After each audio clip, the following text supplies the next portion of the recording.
Je suis arrivé le 1er août 1992. Quand je suis arrivé, on m'a offert notamment une plante que j'ai toujours dans mon bureau. Je suis arrivée en octobre 2019. Et c'est vrai que moi je suis arrivée très jeune, j'avais 21 ans. Je suis arrivé chez Haute-Savoie Habitat le 18 mai 2020. Très bon accueil malgré tout dans l'entreprise il y a maintenant 18 ans, donc c'est pas d'aujourd'hui. Je sais pas, je suis arrivé, c'était Marc Leroux. Je m'appelle 17 ans, je crois. Je suis rentré chez eux. Je suis en 70. 10 ans que je suis là au 1er septembre 2021. J'espère bien un gâteau et du champagne. Bonjour et bienvenue dans ce tout premier podcast de Haute-Savoie Habitat. Je m'appelle Emma et je vous emmène dans nos coulisses.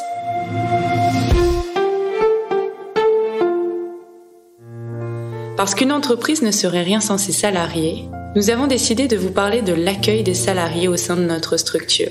8 salariés ont accepté de partager leur arrivée.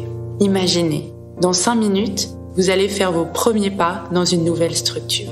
C'est un peu comme une rentrée des classes version adulte. Entre appréhension et excitation, vous poussez la porte de vos nouveaux bureaux. Sylvie, qui travaille depuis 10 ans au sein du service du personnel, témoigne de l'importance de l'accueil lors de cette première journée. Au niveau des ressources humaines, on essaye vraiment de prendre ce temps qui nous paraît vraiment très très important pour accueillir de nouveaux collaborateurs. Donc là, on vit une période un peu particulière, mais avant avec vraiment une visite d'entreprise.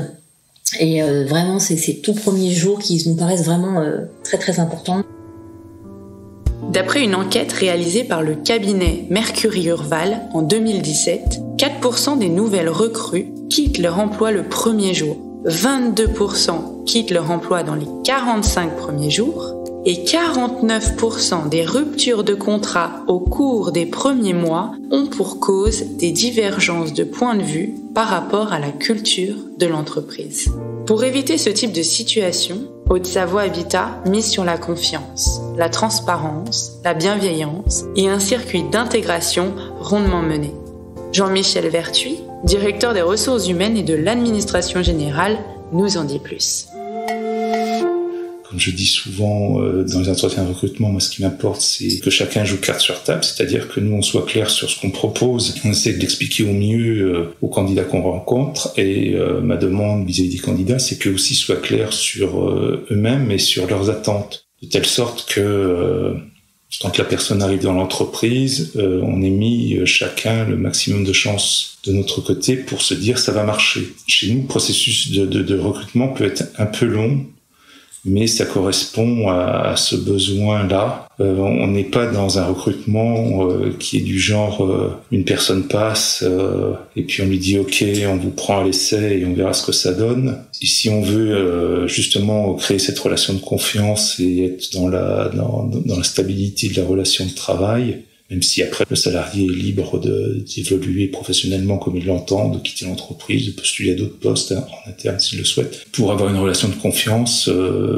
partir sur une mauvaise connaissance du candidat et pour le candidat sur une mauvaise connaissance de l'entreprise, c'est sûrement pas le meilleur moyen pour parvenir à cette confiance. Sylvie, c'est une professionnelle du recrutement et elle a mis en place justement une disponibilité vis-à-vis des candidats qui fait que le candidat, me semble-t-il, lorsqu'il est retenu, vient beaucoup plus en sécurité qu'il pouvait l'être quand on est moins disponible et a quelqu'un vers qui se tourner pour toute question. Donc, je pense qu'une personne qui arrive chez Haute-Savoie Habitat, et j'ai souvent ce retour qui m'est fait, a déjà une interlocutrice très nettement identifiée à laquelle il sait qu'il peut poser des questions pour arriver ici avec le maximum d'informations et avec le plus de confiance possible.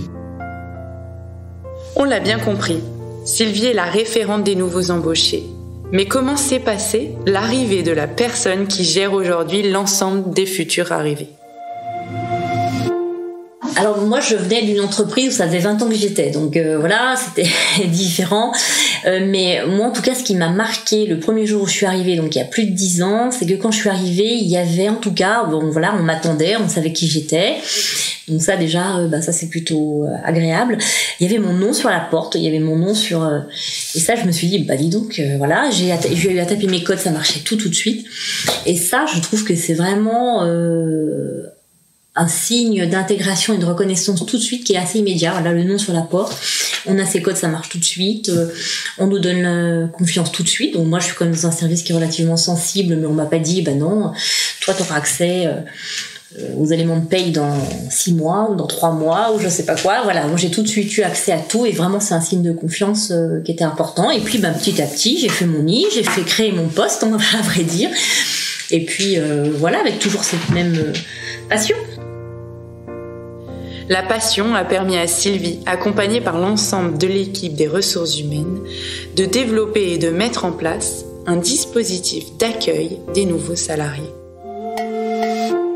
On fait des séminaires d'accueil des nouveaux salariés. Alors le Covid a rendu les choses plus compliquées, mais c'est elle qui organise ça. Le séminaire est découpé en plusieurs phases. Elle est en contact avec les services pour trouver un lieu, une découverte intéressante pour tous les salariés présents. Le parrainage n'existait pas non plus auparavant. Oui, il y a beaucoup de choses qui, je pense, sont destinées à la bonne intégration des salariés qui ont été mises en place au cours des dernières années. Sylvie nous en dit plus sur ce fameux séminaire des nouveaux arrivés. On a initié ce séminaire afin qu'il y ait une cohésion de groupe entre les nouveaux. Donc ce séminaire, ça s'articule sur une demi-journée généralement qu'on fait sur un territoire, sur un site. Le but étant, c'est que tout le monde puisse se réunir, se connaître, se présenter. Pierre-Yves Antras est là avec Jean-Michel Vertuis. Et donc voilà, on donne un petit peu les valeurs de l'entreprise, les attendus. Et puis ensuite, il y a une visite surtout d'une action sur le terrain, d'un projet de site qui a été mis en place, une réhabilitation en cours. Voilà, le but c'est aussi de se dire que certaines personnes ont plutôt des postes sédentaires et qui ne sortiront pas beaucoup du bureau. Et donc c'est l'occasion aussi d'aller sur le terrain, de se confronter un petit peu au terrain et de voir ce qui se passe. Voilà pourquoi ça a été un petit peu initié. Et puis ça se termine souvent autour d'un repas de façon sympa. Et depuis 2 ans, on essaye de donner un nom à cette promotion. La dernière fois, l'avant-dernière fois, c'était les créaliens, les créateurs de liens. Et puis donc cette dernière fois, c'était les zoomers, puisque ça a vraiment été l'année 2020, la découverte de l'outil Zoom et la pratique par tout le monde. Donc ça a été les zoomers. Voilà. Le séminaire des nouveaux arrivés n'est pas le seul dispositif mis en place au sein de la structure pour accueillir le mieux possible ces nouveaux salariés. Il existe aussi le dispositif dit des parrains-marraines et Sylvie nous apporte des nouvelles précisions sur le sujet. Le but, c'est d'attribuer un parrain ou une marraine à un collaborateur qui arrive. Donc, dès son arrivée, il le connaît puisque c'est inscrit dans son petit livret d'accueil personnalisé. Le parrain-marraine, c'est donc des personnes qui sont donc attribuées aux nouveaux et qui sont volontairement d'une autre direction. Le but étant, c'est qu'il n'y ait pas de lien hiérarchique ou qu'il n'y ait pas de lien ou de pression, par exemple, au sein d'une direction, et on choisit vraiment quelqu'un d'une autre direction pour qu'il y ait aussi cette connexion, ce partage d'un métier différent, ce partage d'expérience. Donc ça se met en place souvent autour d'un petit repas à midi, et puis quelquefois, et le plus souvent possible, c'est carrément même une après-midi où on va aller voir ce que la personne fait, partager ce moment avec son parrain, sa marraine, et voir son métier, et de pouvoir se dire ok, d'accord, je comprends mieux, voilà. Élodie, chargée de recouvrement social, a plusieurs filleuls. Elle a décidé de faire partie de ce dispositif qui lui tient à cœur. Elle nous en dit plus sur ce qu'il lui a apporté. Alors la première chose que m'a apporté le dispositif, c'est des relations humaines. Moi j'adore ça, donc voilà, j'aime être en contact avec les gens, j'aime échanger, parler, etc. Donc ça déjà, moi ça m'a apporté un contact humain avec des gens avec qui j'en aurais peut-être quasiment pas eu, en tout cas, ou très peu. parce que souvent, voilà, si tu travailles chacun à un bout du département, t'as pas forcément beaucoup l'occasion de te voir. Donc ça, c'est sûr. Et puis après, ouais, je suis contente de pouvoir apporter un peu de bien à quelqu'un qui arrive dans l'entreprise et de me dire, voilà, s'il ose pas demander un truc ou si, au moins on a sympathisé, si j'ai réussi. Pour l'instant, j'ai toujours réussi à mettre à l'aise, en tout cas, il semblerait, les collègues. Donc, je me dis, au moins, il y a un petit, je suis un petit repère pour la personne si vraiment elle a besoin ou que, voilà, ou même une simple question, mais qui peut des fois te prendre du temps à trouver la réponse, alors que, voilà, des fois, même en étant ancienne, t'arrives à dire, tiens, appelle d'un tel, ça va aller plus vite ou quoi que ce soit, tu vois. Donc, c'est pas évident au début, hein. Les premières minutes au restaurant, c'est pas forcément évident parce qu'il faut enclencher, il faut savoir, tu vois, tu veux pas non plus être trop intrusif dès le début en posant trop de questions. Puis voilà, des fois les personnes sont un peu plus timides, un peu plus réservées que d'autres, donc c'est pas toujours évident, mais finalement après ça vient et après ça, souvent tu dis oh là, c'est déjà cette heure-là, voilà, t'as passé beaucoup de temps à discuter et tout, donc après ça va bien, hein, mais c'est vrai que ouais, je pense que c'est au niveau relationnel, c'est vraiment quelque chose de sympa. Et à l'époque, on n'avait pas ce circuit-là, mais moi j'ai eu des collègues super à l'agence qui étaient là depuis longtemps aussi, donc qui m'ont chef d'agence, collègues qui m'ont hyper bien renseigné. Enfin voilà, c'était c'était un peu plus long pour découvrir certaines choses, découvrir le fonctionnement de certains services, etc. Mais voilà, j'ai eu vraiment un très bon accueil, mais je me dis que c'est un petit plus sympathique en fait, voilà. Enfin maintenant c'est vraiment super ce qui se passe. Enfin il y a tout un circuit où la personne voit tous les directeurs, etc. Et c'est super. Et ils doivent avoir des sacrées informations et des informations précieuses que nous entre guillemets les plus anciens on a peut-être mis plus de temps à avoir, qu'on a eu mais d'une manière différente. En parallèle de ces dispositifs, les nouveaux salariés font le tour des services et bénéficient d'un rendez-vous privilégié avec l'ensemble des directeurs. L'organisation des rendez-vous, hein, chaque directeur rencontre chaque nouveau collaborateur, souvent après la période d'essai, mais voilà, c'est des entretiens qui durent entre une demi-heure et une heure, hein, pour certains, et ça c'est vraiment quelque chose que les gens apprécient. Évidemment, chaque collaborateur, à partir d'un mois de présence également, qu'il soit cadre ou qu'il soit ouvrier polyvalent, rencontre Pierre-Yves Antras après un mois de présence. Donc ça c'est plutôt chouette et c'est plutôt bien apprécié également. Avec le confinement, j'ai fait les entretiens de recrutement par visio. Et il m'est arrivé de voir des nouveaux salariés en me disant mais c'est qui parce que lors de la visio j'imaginais la personne d'une certaine taille, d'une certaine corpulence par exemple, et puis quand je la vois forcément en réel et en visio on voit pas les gens de la même manière, donc tiens, je m'imaginais plus grande, plus petit.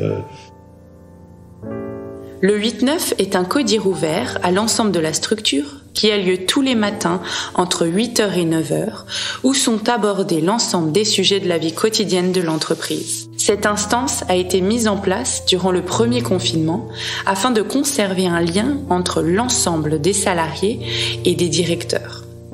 Ces confinements ont forcément changé l'accueil des salariés. Cette situation extraordinaire n'a pas gelé les embauches. 2 salariés, Alexandre, responsable de site technique, et Justine, conseillère clientèle, nous partagent leur expérience.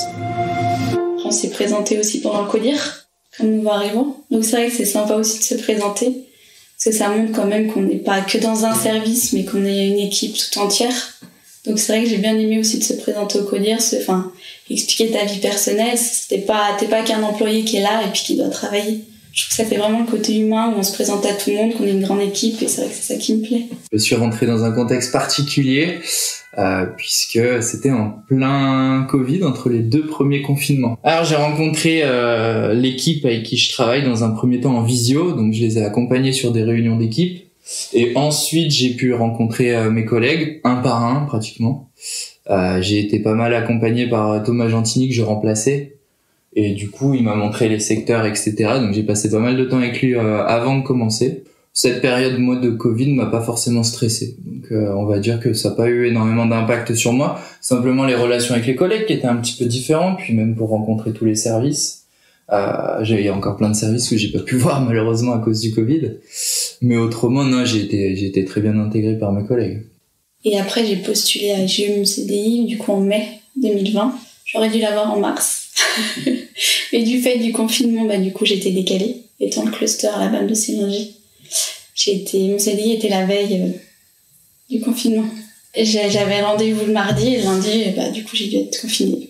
Je me suis sentie un peu déçue, un peu triste, parce que je me dis, juste parce que c'est écrit la BAM de Célingy sur le CV, c'est un peu embêtant, parce que j'aurais dit que j'habite à Rumilly ou quelque chose, c'est vrai que ça n'aurait pas été pareil. Mais c'est vrai que t'es un peu déçue. Après, je me dis que j'avais pas non plus, j'étais quand même encore dans le boulot, donc c'était pas comme si j'avais pas de travail, donc j'étais encore là. C'est juste que ça décalait la date du CDI, mais après, du jour au lendemain, on me dit qu'il faut que tu sois confiné en télétravail. De base, quand t'es intérimaire, c'est très compliqué, parce que t'es pas beaucoup autonome. Mais c'est vrai que le confinement, ça m'a permis d'être très autonome. C'est ce que t'es seule, donc tu cherches les réponses par toi-même, t'as pas tendance à t'appuyer sur les uns les autres, donc c'est vrai que c'est pas mal. Moi, j'ai bien aimé le confinement. Au départ, ça m'a fait très peur, mais vraiment très peur. J'étais un peu, j'ai un peu craqué la veille que je parte. Mais après, non, franchement, ça faisait du bien, on était chez soi, donc c'est vrai que c'est une autre manière de travailler. C'est un autre fonctionnement, mais c'est vrai que du jour au lendemain, ça chamboule un peu tout. Où t'es avec tes collègues et d'un seul coup, tu te retrouves tout seul.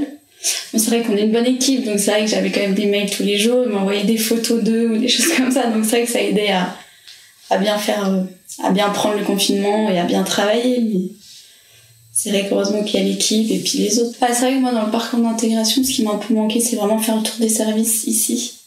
C'est vrai qu'étant chez moi, d'habitude, on est avec quelqu'un, il nous fait faire le tour des services ou des choses comme ça. Et moi, étant confinée, vu que c'était tout en Zoom, je connais les directeurs, mais je connais pas forcément tous les services, tous les bureaux. Donc c'est vrai, c'est ce qui a manqué, c'est ce que j'aimerais faire. Ou sinon, des fois, même connaître les autres agences ou les choses comme ça. C'est vrai que, nous, on est au siège à Annecy, donc c'est vrai qu'on reste forcément, on peut se déplacer. Mais ça aurait été bien, en parcours d'intégration, essayer de connaître un peu tous les bureaux, toutes les choses comme ça. La situation d'intégrer une nouvelle personne dans une équipe en cette période de confinement a posé des problématiques inédites pour les managers. Sandrine, adjointe de l'équipe du centre de relations clientèle accueillant Justine, nous partage son ressenti sur cette intégration particulière. Je suis promue manager le 10 février et le confinement est intervenu 1 mois après. Donc la nouveauté pour moi, c'était d'apprendre, alors que je n'avais qu'1 mois d'expérience en tant que manager, apprendre à manager une équipe à distance. Donc potentiellement quelque chose d'assez déstabilisant. Pour autant, j'ai eu le soutien de ma hiérarchie et je me suis jamais sentie abandonnée. Très vite, on m'a donné les outils pour pouvoir mener ce type de management. D'autant plus qu'on avait déjà une expérience avec Justine qui a vécu le distanciel en amont du confinement, puisqu'elle était dans un village qui avait un cluster Covid-19 15 jours avant, puisqu'elle habitait la BAM de Célingy, et que donc elle avait dû s'isoler et ne plus venir sur le plateau 15 jours avant le début du confinement national. Donc on a appris grâce à Justine, avant que ne commence le confinement, comment pouvoir la manager, la mettre sur des tâches et pouvoir répondre à ces questions à distance. Je me souviens notamment que tout le monde la rassurait lorsque elle était venue au siège et qu'elle avait compris que c'était la dernière fois qu'elle venait et qu'elle devait s'isoler chez elle à la BAM de Célingy et ne pas revenir le lendemain. Tout le monde avait été très présent et l'avait soutenue, donc son intégration était déjà bien entamée au sein de l'équipe. Éloignés physiquement par les différents confinements, les salariés de Haute-Savoie Habitat ont réussi à rester unis malgré tout, comme nous l'explique Evelyne, assistante territoriale sur le territoire d'Annemasse-Voiron. Moi, je voyais ça comme une petite famille, quoi. Et c'est vrai qu'au niveau du territoire, c'est un peu ça. Donc à ce niveau-là, ça n'a pas tellement changé, je trouve, les rapports humains. Ils n'ont pas trop changé. Toutes les personnes qui ont été accueillies récemment, je pense à Vanessa, mais elle, ça fait déjà quelques années. Et puis je pense à Céline. Encore une fois, nous, c'est plus le système famille Donc oui, c'est la petite dernière, c'est notre petite dernière, on l'a accueillie dans notre famille.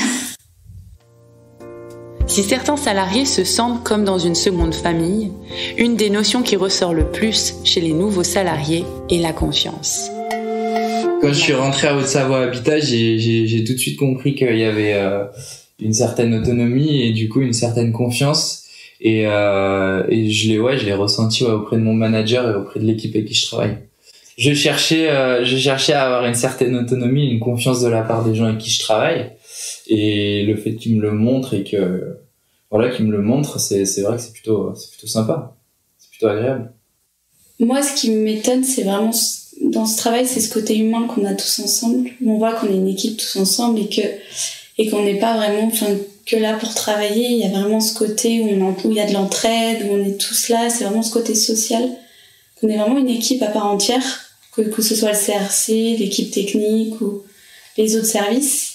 La construction, les choses comme ça, c'est qu'on est vraiment une équipe tout entière et on peut s'appuyer sur tout le monde.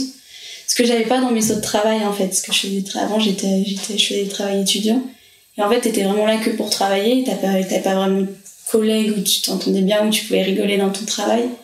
Et c'est vrai que ça m'a surprise, c'est cette cohésion qu'on a dans une équipe qui a pas forcément de hiérarchie, où ils sont pas là à te taper sur les doigts tout le temps, à dire faut que t'en fasses plus, faut que t'en fasses plus.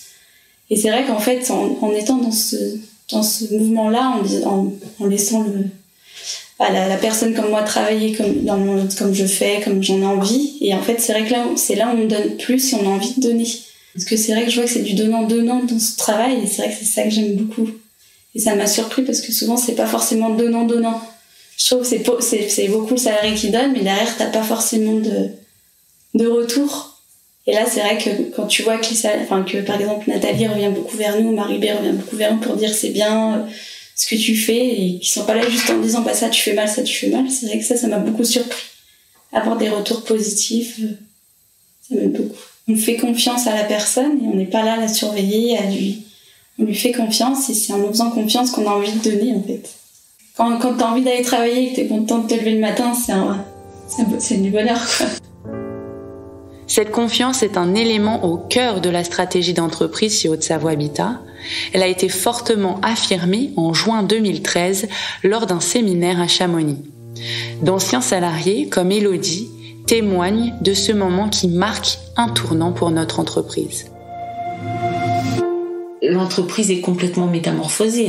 Je veux dire, aujourd'hui, l'entreprise est... Enfin, moi, quand je suis arrivée, il y avait beaucoup d'anciens, entre guillemets. C'était une entreprise où quasiment personne bougeait, et puis tout était très cadré, très carré, très c'était une procédure était une procédure. Enfin, je veux dire, on dérogeait quasiment à rien. Je crois que ce qui m'a le plus perturbée et qui a été compliqué pour moi au départ, c'est de remplir le planning de congés, d'horaires et sur toute l'année. En fait, on devait le remplir en janvier. C'était signé par le chef d'agence, signé par le DRH. Et si tu voulais changer un congé ou changer un jour de repos, fallait à chaque fois faire signer une attestation écrite à ton responsable. Alors c'est vrai que, comme je le dis, et je l'ai dit ouvertement à Monsieur Antras, le jour au vœu où il a dit mais je veux plus de planning, je veux plus rien. Moi je l'ai regardé, j'ai dit mais qu'est-ce qu'il raconte? Ça me paraissait tellement et c'est vrai que ça c'est un changement incroyable. Et moi ce qui m'a plus marqué, c'est vraiment pour le coup la confiance qu'on nous a accordée quoi. Ça a été vraiment du jour au lendemain on te laisse gérer quoi. Moi j'ai même une copine un jour qui m'a dit mais comment ils font pour te surveiller? Je dis mais je crois que tu sais quand t'es à la maison en télétravail et tout, j'ai dit mais tu sais je crois que ils ont sûrement des moyens mais je pense pas qu'ils les utilisent en fait, ils nous font confiance quoi. Du recrutement à l'accueil des nouveaux salariés, la confiance reste la clé de voûte chez Haute-Savoie Habitat. Certains salariés se sentent si bien qu'ils ne veulent plus la quitter. Je vous laisse en compagnie d'Abdallah, ouvrier de régie arrivé en 1977. Pour ma part, je vous remercie pour votre écoute et je vous dis à très vite dans un futur épisode. J'avais que 17 ans à cette époque. Je suis quand même arrivé à Marc-Leroux, tombé avec un des chefs et ils m'ont dit si vous voulez travailler, tout ça. Ça, j'ai commencé là et après, c'est parti. Je me souviens avoir reçu une lettre de la retraite. C'est comme ça ça me fait un peu rigoler. J'ai reçu une lettre, je l'ai remplie, je l'ai envoyée à tout de la retraite, là. Parce que les autres qui allaient à partir à la retraite, ils en avaient reçu. Mais moi, j'ai reçu la première pour dire combien de mois j'avais travaillé. J'ai travaillé 6 mois, un truc comme ça. J'avais envoyé, puis j'ai reçu la lettre. Et elle m'avait répondu, la secrétaire de cette truc de la retraite, là. Je dis, mais vous êtes qu'au début de votre carrière. Après, j'en ai reçu beaucoup, hein. Maintenant, je reçois les derniers, là. Là, j'en ai vu beaucoup partir. Sans la retraite, tout ça. Je pensais pas que ça arrive autour. Parce que c'est dur. Quand je pensais pas, moi. Je sais, ça va être quand je vois qu'il y en a beaucoup qui sont partis, c'est là que je suis un des anciens, quoi. J'avais décidé de partir à 35 ans, dans ma tête, hein. J'ai dit, je vais pas faire autre chose. Et en gros, tellement que je suis bien, le temps a passé, puis j'ai rien. Moi, demain, c'est comme je viens d'arriver. Je me souviens de tout, qu'est-ce que des années, mais c'est comme c'était hier. Mais quand je vois les jeunes qui rentrent maintenant, quoi, je dis, voilà comment j'étais, moi, avant. Quand je vois qu'ils ont plus de connaissances, ça a plus d'avantages à taper sur Internet et savoir une pièce comme ça, ils ont tout, quoi, la solution. Moi, je ne l'avais pas quand je suis rentré, il fallait se débrouiller. Je suis pas prêt de partir, quoi. Je vais fermer la porte comme je suis arrivé, mais j'arrive pas à la fermer. C'est dur. Tout à l'heure, je remercie beaucoup de ce habitat. J'ai appris beaucoup. Au stade où je suis, j'en ai pas appris ailleurs.